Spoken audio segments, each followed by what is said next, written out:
ሰላም ከመይ ትውዕሉ ዝኸበርኩም ተኸታተልተይ ወይ ኣሕዋት ንሎም መዓልቲ ሒዘልኩም ቀሪበ ዘለኹ ብዛዕባ ኣብ ትሬዲንግ ቪው ቻርት ከመይ ጌርካ ተንብብ ወይ ብዛዕባ ወፍሪ ቢትኮይን መሳሊ ስቶክ ኩሉ ኣለዉ ከመይ ጌርኩም ትርእይዎ ከመይ ጌርኩም ትጥቀምሉ ከሪአኩም እየ ሎም መዓልቲ እዚ ኩሉ ዘቕርቦ ብዛዕባ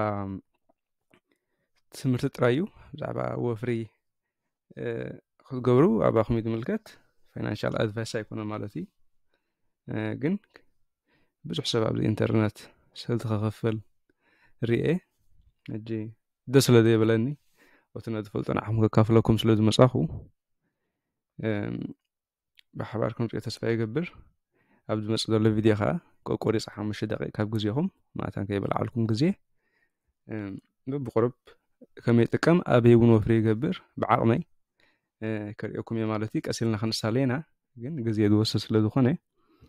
ምስቲ ሲትዌሽን ናይቲ ማርኬት ወይ ዕዳጋ ኩነታት ዘሎ ርኤ ቀሲሉ ክብርሃልኩም እየ ከይተሃበኩም ተዳሕተልኩም እውን ኣብቲ ኸምን ትፀሓፍለይ ሎሚ ግን በዚኣ ዌብሳይት ክጅምር ከሪአኩም ማለት እዩ ኣብ ትሬዲንግ ቪው ና ዘለና ኣብ ጉግል ከም ትሪእዎ ዘለኹም ትሬዲንግ ፅሒፍ ኣለኹ ኩሉ ለብዚ ብዛዕባ ስቶክ ኢንዴስ ክሮፕት ክሪፕቶ ወይ ፎሬክስ ወይ ፊቸር ወይ ቦንድስ ተፈላለዩ ሰሚዕኹም ክትኮኑ ተስፋ ይገብር ተሰማዕኹም ካ ፀገም የብሉን ሕጂ ክንጅምር ኢና ሕጂ ግን ሎም መዓልቲ ብዛዕባ ክሪፕቶ ኢና ንከይድ ኣብዛ ክሪፕቶ ንሃርም እዚ ቶታል ክሪፕቶ ማርኬት እዩ ልዕሊ 1 ትሪልዮን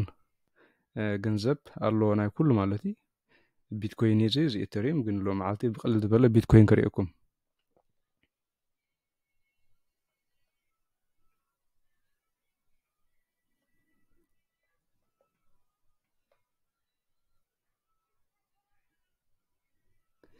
ትሪእዎ ዘለኹም ቻርት ናይ ቢትኮይን እዩ ኣጋጣሚ እዚ ሙቪንግ ኣቨሬጅ ከኡ ፀኒሑ ከምዚ ጌርና ግን ክስኹም ኮና ንኽእል ኢና ንዕልዮ ንኽእል ኢና ተኸንሪኦ ዘለና ከምዚ ጌርና ንጥቀመሉ ማለት እዩ ግን ሕጂ ክኣልየ ማእታን ክርዳእና ኣብ ናይ 1 ሰዓት ቻርት ኢና ዘለና ግን ብሓፈሻ ኣብ ናይ 1 መዓልቲ ወይ 1 ሰሙን ተገበርናዮ ተመራፂ ምክንያቱ ፅቡቕ ንኽርዳእና ማለት እዩ ወይ እውን ናይ ነዊሕ ወፍሪ ክሳብ ዝኾና ቻርት እኮ ከምቲ ዝድለ ክሳብ ኣይኮነን ግን ናብ ሕፅር ዝበለ ክንከይድ ኢና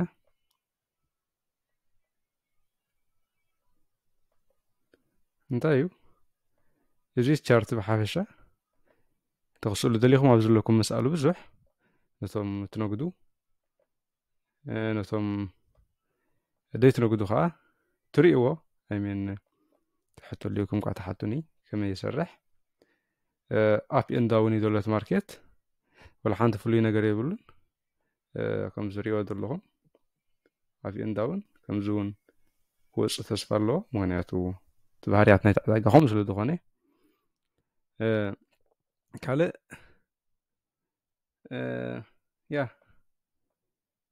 ብዙሕ እንታይ ሽሙ ኢንዲካተር ኣብ ዘለኩም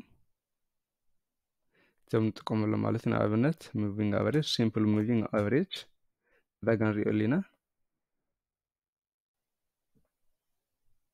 ኣብዚ ፅዕ እናሃለኩም እዛ ክሳይ ዝኾንኳ ሲምፕል ሙቪንግ ኣቨሬጅ እዚ ኣብዚ ኣለርት እንትደሊኹም እቲ ዕዳጋ ክንደይ ክወርድ ወይ ምስ ዘየበ ክነግረኩም ተደሊኹም ኣብዚ ኣለርት ገብሩ ትመልስዎ ተደሊኹም ከም ዝመልስዎ ሕጂ ኮነ ስለ ይስራሕ ኩሉ ኣቬላብል ኣይኮነን ግን ኣለኩም ኣብዚ እዚ ካንድል እዚ ዝተፈላለየ ካንድል ካብ ዘለኩም ይቀየር ማለት እዩ ያ ከምዚታት ግን ኣነ ከምዚ ትፈቱ ከምዚ ካንድልስ እንተ ሃይኪንግን ተመራፂ ዝቐለለ ማለት እዩ እዚ ካልእ ዝኾነ ተቐደሉ ይደሊኹም ብዛዕባ ኢቴሪየም ንኣብነት ኣብ ዘለኩም ብከምዚ ኢታት ዘፅንሑ ቀጥፋ ሶሪ